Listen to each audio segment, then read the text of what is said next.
Sud Radio, ça roule. Pierre Chasseret, Laurence Perrault. Réagissez, Pierre, on c'est est sûr. dans le concret avec Maria. Là, Maria, elle a raison. Il y en a qui sont vraiment pas pressés d'arriver au boulot, parce que pour faire la promotion du véhicule électrique, qui n'est pas un premier véhicule, qui est un second véhicule dans un foyer, eh bien là, on se pose des questions. Je voudrais entendre Olivier Faure aussi une dernière fois sur un point. Olivier, vous avez mis en avant un élément qui est l'équipement potentiel des véhicules diesel anciens, qui pose un problème de particules fines, et vous demandez finalement une aide de l'État pour dépolluer ces véhicules?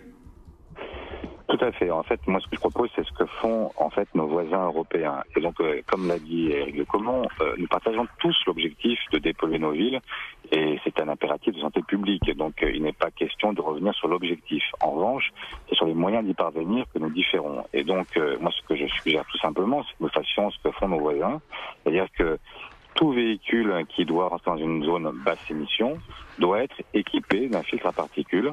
Ce filtre à particules vaut entre 400 et 500 euros aujourd'hui, mais on peut même imaginer que quand toute l'Europe décidera de faire de même, il y a des filières industrielles qui se constitueront et que les prix chuteront. Et en même temps, aujourd'hui, ce que font nos voisins, c'est qu'il y a en fait une forme de crédit d'impôt qui est proposé aux acquéreurs de ces filtres, ce qui fait que aujourd'hui, alors en Allemagne par exemple, la moitié est prise en charge par ou la collectivité locale ou par l'État. Et donc nous pourrions très bien avoir en France une prise en charge soit par les collectivités, soit par l'État, soit par les deux, de manière à rendre quasiment neutre l'équipement d'un filtre à particules qui permettrait de résoudre une très large part des problèmes que nous soulevons et que Madame Hidalgo soulève elle aussi à raison.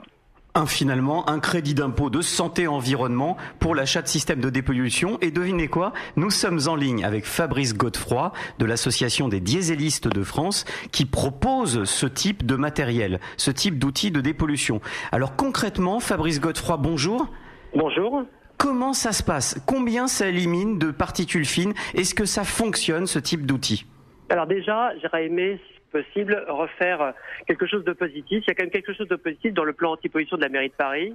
C'est que maintenant, en effet, le plan anti-pollution de la mairie de Paris ne vise plus les véhicules diesel les plus récents. Ce qui veut dire que concrètement, ils tiennent compte des évolutions technologiques, notamment les filtres à particules, sur les nouveaux véhicules les plus récents qui sont donc équipés depuis 2011 en normes européennes, la norme Euro 5 et Euro 6 actuellement.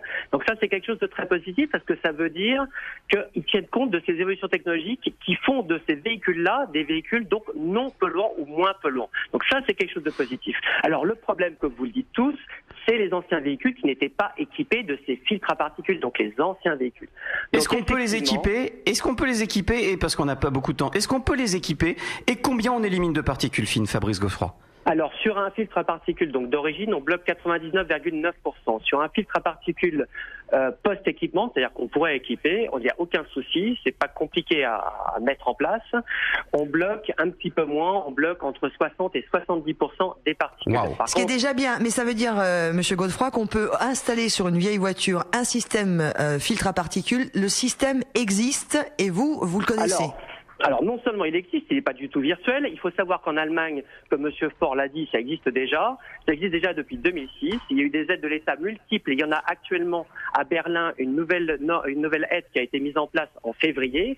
Et il faut savoir qu'en Allemagne, il y a plus de 400 000 véhicules qui ont été équipés anciens. 400 000 véhicules équipés.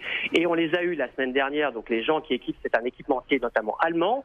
Avec cette nouvelle aide de l'État qui vient de mettre à Berlin, ils visent encore 400 000 supplémentaires. C'est-à-dire que potentiellement, avant la fin de l'année, il y aurait 800 000 véhicules qui pourraient être équipés d'un filtre à particules sur des anciens véhicules. Donc effectivement, c'est quelque chose d'extrêmement efficace. Suivons la voie de l'Allemagne. On a la solution, on a le problème et la solution. Finalement, c'est ça dans Ça roule. Merci beaucoup. Merci beaucoup à tous d'avoir participé à notre plein phare. Doit-on craindre les mesures d'interdiction de circuler en ville? Vous avez été